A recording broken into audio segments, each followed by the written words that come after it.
BJP জিতে গেছে, মুসলমানরা তাকিয়ে আছে। নজরুল্লাহ বলা ভুল হয়েছে, মাফ করবেন। কয়েকটা মুনাফেক, আমার মনে হয় তাদের জন্মের কোন জায়গায় ভুল আছে, আমার মনে হয় তাদের রক্তর কোন জায়গায় দোষ আছে। তারা ফেসবুকে লিখছে তোহা সিদ্দিকীর বাড়িতে এইবার ইডি ঢুকবে, সিবিআই ঢুকবে। আমি মনে মনে করি কবে আল্লাহ ঢুকবে আমার বাড়িতে, যেদিন কি বলে ইডি সিবিআই ঢুকবে, কসম খুদার খেয়ে বলছে ইনশাআল্লাহ প্রমাণ করে দেবো তারা অন্তত পকেটে হাত দিয়ে 2-5 হাজার টাকা দান করে যাবে। এটা আমার বিশ্বাস, এটা আমার বিশ্বাস। এই যা দেখছেন এ আমার নয়। মিশন কোথায় গেল? চলে গেছে ঘুমোতে। রাখ বস। এ দেখছেন মুসাফেরখানা, মাদ্রাসা, মসজিদ, যা দেখছেন আমি সব আল্লাহর রাস্তায় আপনাদের সাক্ষী রেখে কোরআনের মজলিসে বলছি, আমি সব গরিবদের জন্য, অনাথদের জন্য, মেহমানদের জন্য আমি সব দান করে দিলাম, সব। শুধু ওইটুকুন বাড়ি আছে, ওই বাড়িটা আমার 2 মেয়ে আহলিয়া, আর এই ছেলে কোথায় গেল? আয় না বাবা, তুই যা হবে সব। এই যে আছে, এই পাশে একটা জায়গা একটা সুন্দর করে দিচ্ছি, এই থাকবে। আমার পরেই কি করবে জানি না, বেঁচে খাবে কি না। বেঁচে খাবে নি তো? হ্যাঁ, কথা বললেন না? আপনার দোয়া করবেন যেন আমার মতন আপনাদের খেদমত করতে পারে। বলুন না আমিন, একটু জোরে বলুন আল্লাহুম্মা আমিন। যাও দোয়া করবেন। আমি বক্তব্য শেষ করব, বাড়াবো না। বক্তব্য শেষ করার আগে আপনাদের মুখের একটা কথা শুনলে কে এখান থেকে বলবেন, কে এখান থেকে বলবেন জানি না, শুধু একটা কথা আমাকে পবিত্র মজলিসে আপনারা দেন, আপনারা আমার পাশে থাকবেন তো? হাতটা নাবান, হাতটা নাবান। আমার পরে আর একটা এসে বলবে আমার পাশে থাকবেন তো, যে আর একজন এসে বলবে মুনাফিকি হাত তুলবেন না, ইমানি হাত তুলবেন। মুনাফিকি হাত তুলবেন, ইমানি হাত তুলে বলুন আপনারা আমার পাশে থাকবেন তো? না হলো নেই, তাহলে কবুল হবে না। ইনশাআল্লাহ বলতে হবে। এটা বলুন আপনারা আমার পাশে থাকবেন তো? এই তোমরা কি বলছো গো?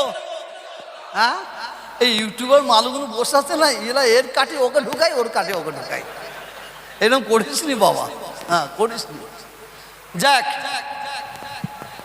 নাম ঘোষণা করব। এই জায়গা থেকে আজকে আপনারা কিছু নিয়ে যাবেন, নিয়ে যাবেন। এই পশ্চিম বাংলা, সারা ভারতবর্ষের যে অবস্থা, যে পরিস্থিতি, আমরা কিভাবে চলবো সেটা জানার দরকার আছে আপনাদের না নাই? না থাকে বলুন, ছেড়ে দিচ্ছি। আপনার সকলে বলুন দরকার আছে? আছে। আমি আমার কথা বলবো না।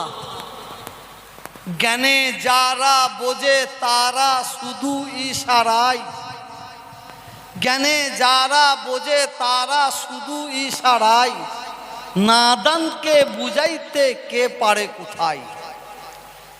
যারা জেগে ঘুমাবে, আপনার আমার বাপ তাকে ঘুম থেকে জাগাতে পারবে না। আর যারা ঘুমায় সত্যিকারের, একটু গুজা মারলে উঠে পড়বে, ঠিক না বেঠিক? আমি বেশি খোলাখুলি বলবো না। কিভাবে আমরা এখন চলবো? দেশের আইনকে আমরা সম্মান দিচ্ছি, দিয়ে যাব। পার্সোনাল ল বোর্ড ইসলামের আইন একদিকে থাকবে, দেশের আইন একদিকে থাকবে। আমরা ইসলামের আইনকে সম্মান দেবো, যেমন দেশের আইনকে আমরা সম্মান দেব। গরু জবাই করা বন্ধ করা হয়েছে, এতে আমাদের কারো আপত্তি নাই। গরু জবাই, তোমরা যদি গরু কিনতো অর্ডার দিতে, এবার আমরা গরু কিনতাম না, ঠিক না বেটি? গরুটা আমাদের ঈমান নাই, কিন্তু দুঃখের বিষয় ভারতবর্ষের আইন এক একটা জায়গায় এক একটা। গরুর মাংস গোশত বিক্রি করে সারা পৃথিবীতে 2 নম্বর আছে ভারতবর্ষ। ভারত তেলেঙ্গাওয়ালা গুটকা খায়, তেলেঙ্গা খায়, গুয়া খায়, তাদের ঘরে ধরে পুলিশ মারছে। মদ খেয়ে টলছে, তাদের ঘরে ধরে পুলিশ মারছে। তেলেঙ্গা গুটকা গুয়া দোকানে বিক্রি করছে, সেখানে পুলিশ প্রশাসন যে অত্যাচার করছে। কেন বাবা এদের প্রতি এত অত্যাচার জুলুম কেন?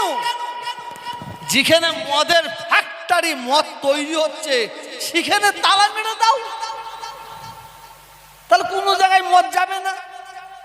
তেলেঙ্গা গুটকা গুয়া যেখানে ফ্যাক্টরি, সেখানে তালা মেরে দাও, কোথায় বিক্রি হওয়া যাবে না। যেখান থেকে গরুর গোশত মাংস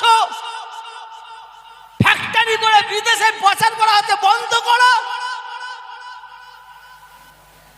এখানে প্রশ্ন নাই। দেশের আইন আমাদের সম্মান দিতে হবে। যদি কেউ ভারতে থাকে, ভারতে খাবে, ভারতে শোবে, আর সে যদি পাকিস্তানের গুণগান করে, তার কোমরে লাথি মেরে পাকিস্তানে ফেলে দিয়ে আসবো। আমরা মুসলমান, আমরা ফেলে দিয়ে আসবো। কিছু প্রিন্ট মিডিয়া, ইলেকট্রনিক মিডিয়া, গদি মিডিয়া, পাঁচাটা মিডিয়া, এরা বলে মাদ্রাসায় নাকি জঙ্গি প্রশিক্ষণ দেওয়া হয়, শিক্ষা দেওয়া হয়। ওই গদি মিডিয়া, পাঁচাটা মিডিয়াদের বলছি, কোন মাদ্রাসায় যদি জঙ্গি শিক্ষা দেওয়া হয়, সেগুলো আমাদের বলা হোক। আমরা মুসলমান সেই মাদ্রাসাকে ভেঙে মাটির সঙ্গে মিশিয়ে দেব।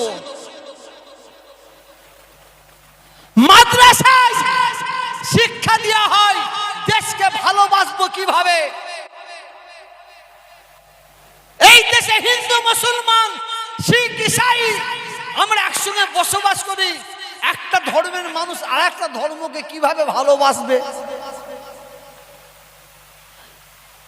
এই শিক্ষা আমরা পাই।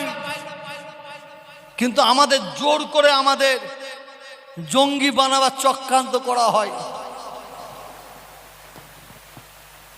আসুন, মাথা গরম করিবেন না। তৃণমূল, সিপিএম, কংগ্রেস, বিজেপি, মনে রাখবেন, ব্রিটিশ চলে যাওয়ার পর থেকে তারা আমাদের মুসলমানদের তারা ব্যবহার করেছে, আমাদের নিয়ে ব্যবহার করেছে। আমরা ওই ব্যবহারে আর ব্যবহৃত হব না।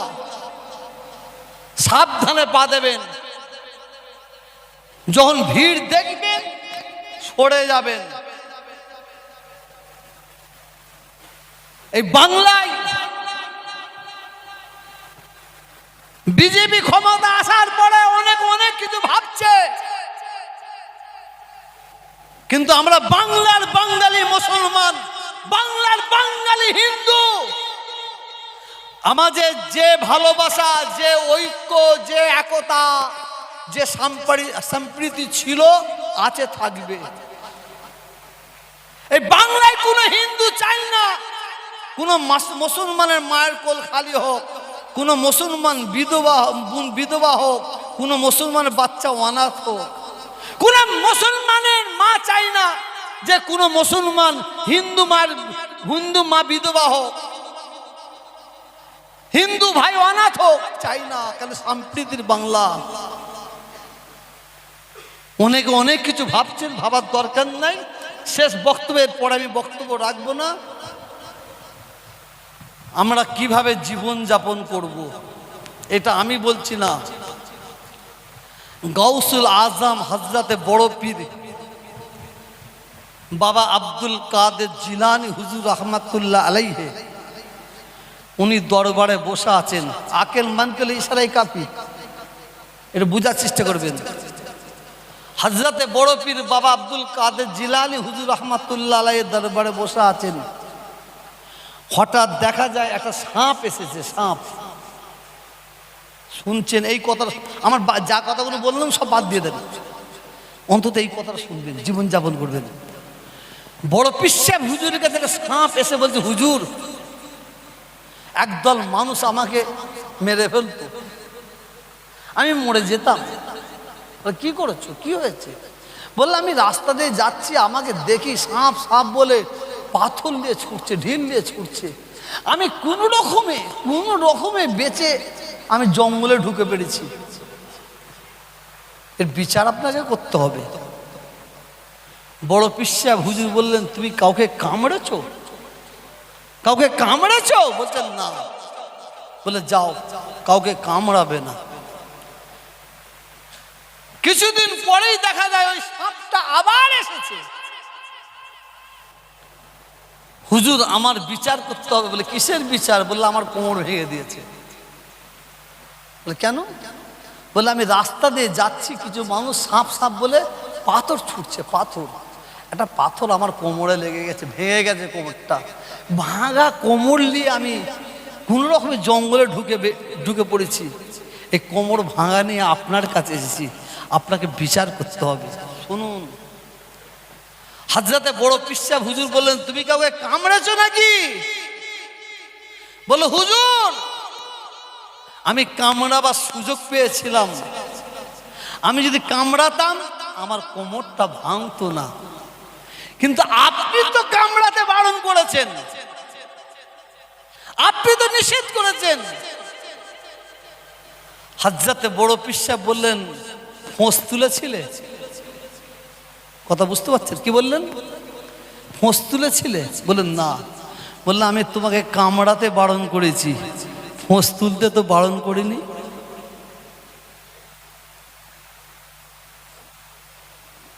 আমরা মোড়ে মোড়দানায় মোড়ে জেন্দা, এটা মাথায় রাখবেন। মুসলমানরা মোড়ে মোড়দানা মোড়ে জেন্দা, এটা ইমানদাররা মোড়ে মোড়দানা মোড়ে জেন্দা। বলুন, আমেরিকা থেকে 2-4 ব্যক্তি এসেছিল, সারা ভারতবর্ষের চারিদিকে ঘুরে ঘুরে ঘুরে ঘুরে চলে যাচ্ছে। সাংবাদিক মিডিয়ার মানুষগুলো ঘিরে ধরেছে। আপনারা 4 জন আমেরিকা থেকে এসেছেন, ভারতবর্ষে এসে কি দেখলেন বলুন, কি দেখলে ভালো লাগলো? 4টে মানুষ কিন্তু জবাব দিয়েছে যে একজন মানুষ মরে যাবার পরে কবরে শুয়ে শুয়ে দেশ চালায়, সেই মানুষটাকে আমরা আজকে দেখে গেলাম, সেই মানুষটার কবর দেখে গেলাম। কে তিনি? তিনি কে? কবরে থেকে তিনি দেশ শাসন করছে। আমেরিকার ইংরেজ বলেছিলেন তিনি হচ্ছেন গরিবি নওয়াজ খাজা মাইনুদ্দিন চিশতি হুজুর রহমাতুল্লাহ আলাইহি। অতএব বছরে কিন্তু ষোঁড়ের বাচ্চা হয় 2টো। কটা? কথা বলছেন না কেন? এই ষোঁড়ের বাচ্চা 2বার হয়, 6-6 12টা। আর বছরে গরুর বাচ্চা কটা হয়? 1টা। যেদিকেই তাকাবেন দেখবেন গরু ঘুরছে, গরু একটা। ষোঁড়ের বাচ্চা দেখতে পান? হারামে হরকত আর হালালে বরকত। গরু খাবো না, গরুকে জাতীয় পশু ঘোষণা করে দাও। আর গরু, মুসলমানরা গরু খাবার মানে বন্ধই করে দিয়েছে। হার্টের রোগ, টাইগোসাইড, কোলেস্ট্রল। ইনশাল্লাহ 2 দিন পরে গরু মা হয়েছে, 2 দিন পরে 2 বছর পরে আপনারা শুনতে পাবেন খাসি ছাগল মাসি হবে, মাসি হবে। আর আপনারা এবারে গরু যা দিয়ে ছাগল যা দিয়েছেন, আগামী বছর থেকে প্রত্যেকটা ভাইকে বলছি যদি 2টো কোরবানি দেন, একটা অন্তত 5টা কিনবেন। বুঝতে পারছেন? খাসির দোকানে যাবে, গিয়ে শুঁকবে, শুকে পালাবে। আর আমরা গিয়ে বলবো কত করে? বলে 3000। মাছ 4 কিলো, টুংটা মাছ, এইটা ঠ্যাংটা কাট। আমি হিন্দু ভাইদের ছোট করছি না, হিন্দু ভাইরা খারাপ নয়, যারা শিক্ষিত তারা কোনোদিন খারাপ নয়। কিছু অসৎ চরিত্র উগ্র, তাদের বিরুদ্ধে আমাদের লড়াই। আপনারা জানেন না এই বাংলায় হিন্দুরা হিন্দুদের বিরুদ্ধে কথা বলে, কারণ আমার শিক্ষিত জ্ঞানী গুণী ভাইরা যারা হিন্দু আছে তারাও কিন্তু অন্যায়কে কোনোদিন প্রশ্রয় দেয়নি। যার জন্য বাংলা ছিল, আছে, থাকবে ইনশাআল্লাহ। বক্তব্য দিলাম, আমার বক্তব্যের মাধ্যম দিয়ে যদি কারো মনে দুঃখ ব্যথা থাকে